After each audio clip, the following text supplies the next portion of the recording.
بہت ہی rear question ہے کہ زنا کرنے سے اگر بچہ پیدا ہو جائے تو اس بچے کا کیا کریں؟ سب سے پہلی بات ہے کہ زنا پر اللہ نے لعنت فرمائی ہے،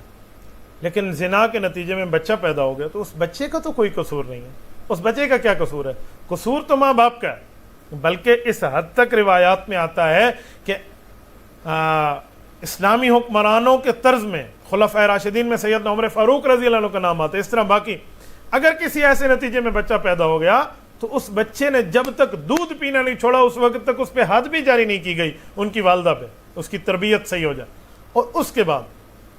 آپ اس کے معاملے کو لے کر نہ اسے تانا دے سکتے ہیں، نہ اسے غلط کہہ سکتے ہیں، نہ اسے اور معاملہ کر سکتے ہیں۔ وہ جو ایک مارض وجود میں آیا، میں مانتا ہوں کہ وہ ناجائز اولاد ہے، لیکن اس کا یہ مطلب نہیں ہے کہ آپ قتل قتال شروع کر دیں، اس کی زندگی ختم کر دیں، اس کو معاشرے میں ایک اچھوت بنا دیں۔ جو ایسی بات نہیں ہے، اس حد تک تو معاملہ نسب میں خراب ہے، لیکن اس کے بعد کا معاملہ تو خراب نہیں ہے نا۔ اس کا کیا قصور ہے؟ جس کا قصور ہے قصوروار کو سزا دے گی، حکومت وقت دے گی، وہ معاملہ اس کے حوالے ہے، لیکن اس بچے کے اوپر آپ اس طرح کے اعتراضات اور اس کو تانا زنی اور ان کو گھٹیا اور نیچ اور اچھوت بنانا، یہ بالکل ہمارے لیے ٹھیک نہیں ہے۔